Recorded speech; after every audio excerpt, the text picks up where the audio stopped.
Hace aproximadamente 2 años conocí este lugar. Recuerdo que acompañé a mi hermana que venía a visitar a esa familia que vive en esa casa y estacioné allí en el patio y mientras mi hermana hacía sus diligencias, tenía algunas cosas y demás, don Hipólito estaba plantando esos palos en este lugar. Y me acerqué a conversar con él y empezamos a hablar y le digo, ¿qué está haciendo? Y me dice, estoy construyendo la iglesia. Porque Dios nos mostró a mí y a mi hermano que en este lugar se va a construir una iglesia. Yo pertenecía a otra que se modernizó, vinieron algunas cosas que no vienen al caso por expresarla hoy, pero que no corresponden a la palabra de Dios, a la sana doctrina, y no voy a estar peleando por paredes, me dijo. Abandoné, dejé a esos hermanos, no voy a pelear con mis hermanos. Y conseguí este terreno, que estoy haciendo los trámites o algo así, me dijo. Y Dios nos mostró que se va a hacer una iglesia. Sinceramente les digo, honestamente, porque Él me dijo, va a venir gente de afuera y va a construir.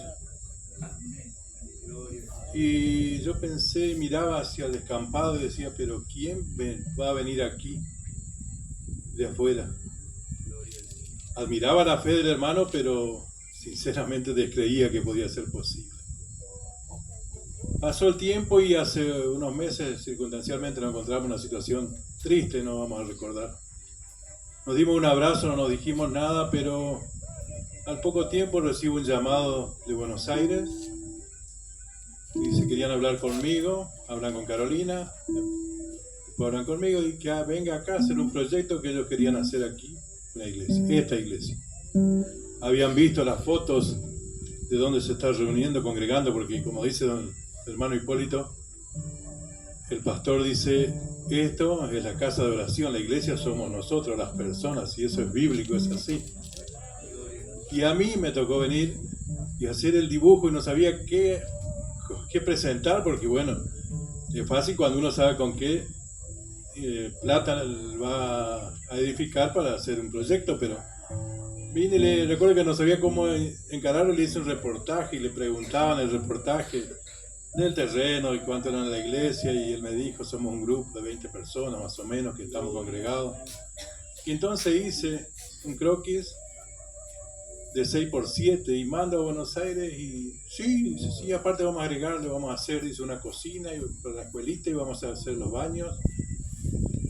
Y bueno, en ese trayecto aparece otro empresario de Buenos Aires y quería colaborar con baños químicos. Y le digo, si usted conoce la zona, el calor acá, no es lo recomendable un baño químico. Y bueno, este hermano, charlamos y yo pensé que tenía comprado y me dice, no, yo lo voy a comprar. Y bueno, ¿por qué no hacemos una cosa? Vamos a presupuestar y por ahí lo hacemos acá nosotros. Los hermanos se ofrecían voluntariamente para colaborar con la construcción y me comenta que él venía en junio a la zona porque tiene familiares aquí y bueno, mejor, le digo, vení, vamos a visitar a los hermanos. Y así fue, vinimos. Y bueno, y ese hermano ha colaborado también para que esto se concrete. Y hoy pensaba cuando estaba parado ahí, solamente Dios puede hacer esto. Ninguno de nosotros. Amén, gloria a Dios. Aquí estamos creo que de 6 congregaciones diferentes, pero de una misma iglesia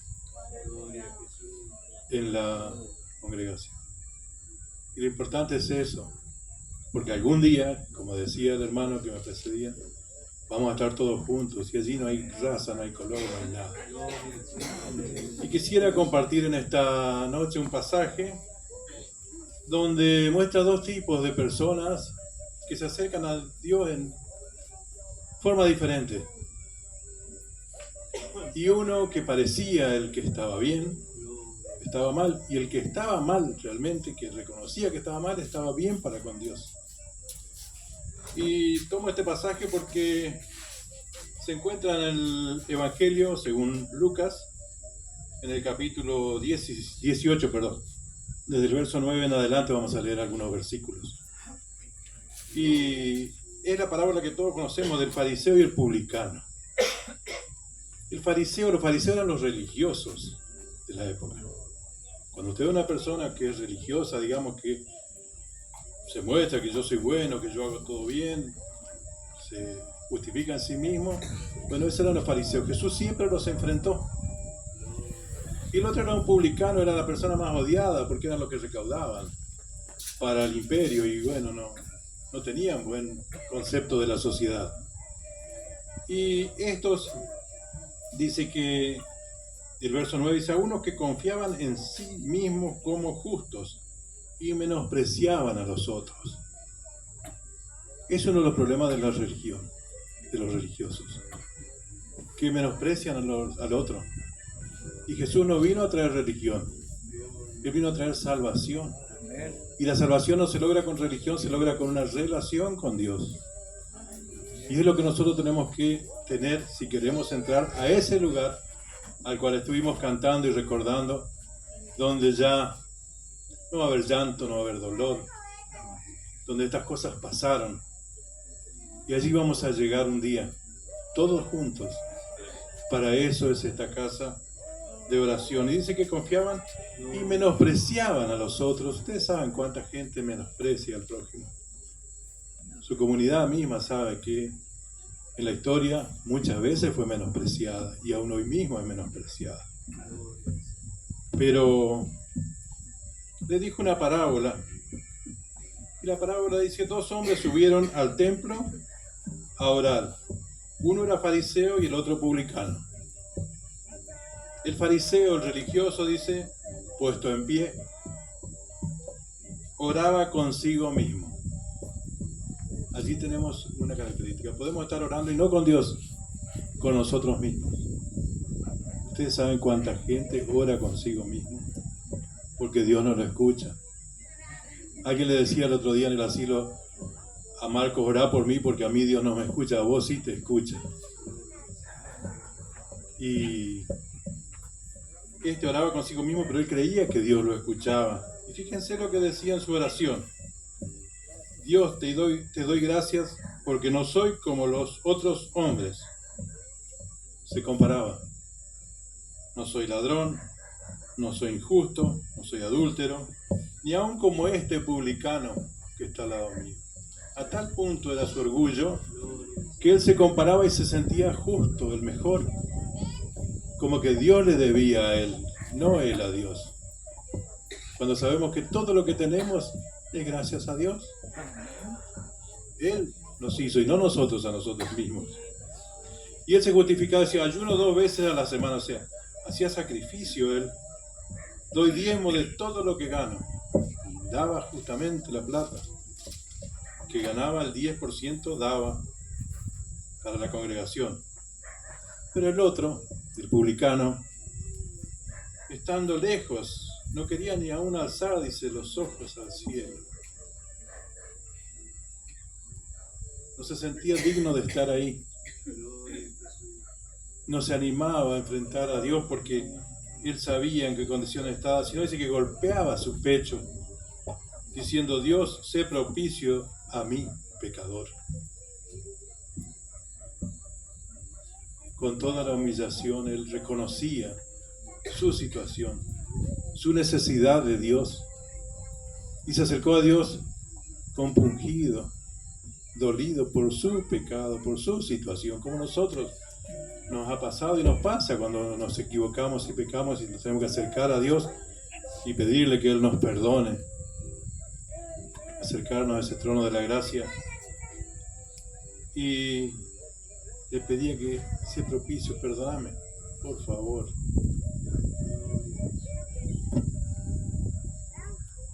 Os digo, dice, que este descendió a su casa justificado antes que el otro. Porque cualquiera que se enaltece será humillado, y cualquiera que se humilla será enaltecido. Y entendemos que cuando nos humillamos ante la poderosa mano de Dios, Él nos exalta. Porque dice que Dios multiplica la fuerza de quien no tiene ninguna. Hace 2 años, el pastor tenía 76 años. ¿Qué fuerza tenía para levantar una iglesia. Sin embargo, con su fuerza, él estaba colocando esos palos, atando el plástico con los alambres que usted sabe que aguanta para un viento, porque cada viento hay que acomodar la iglesia de nuevo, ¿no? Sin embargo, Dios multiplicó la fuerza y hoy ya no es él, sino que es Luis, es Orlando, es el pastor, no recuerdo los nombres, pero que vienen acá y con sus manos están levantando esas paredes, y la empresa que plantó el tinglado, y los hermanos que colaboran para que esto sea una realidad, y que ni siquiera quieren que se los nombres. Dijeron, no de nuestros nombres. Y sí, si nosotros los aplaudimos, le quitamos el mérito, dejemos que Dios los recompense. Ese es nuestro deseo, esa es nuestra realidad. Para que algún día podamos, como ser justificados frente a Dios y poder llegar a aquel lugar y poder decir esa frase que está en el último libro de la Biblia, cuando dice el que da testimonio en Apocalipsis 22:20, de estas cosas dice ciertamente vengo en breve.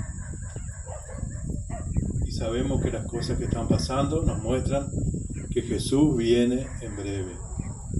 Pero ¿qué sigue diciendo? Amén, sí Señor, ven Señor Jesús. Ojalá que todos los que estamos aquí podamos decir esta frase.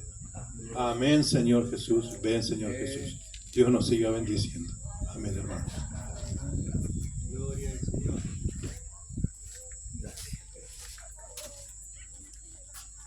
Gloria al Señor. Qué hermosa frase, ¿no?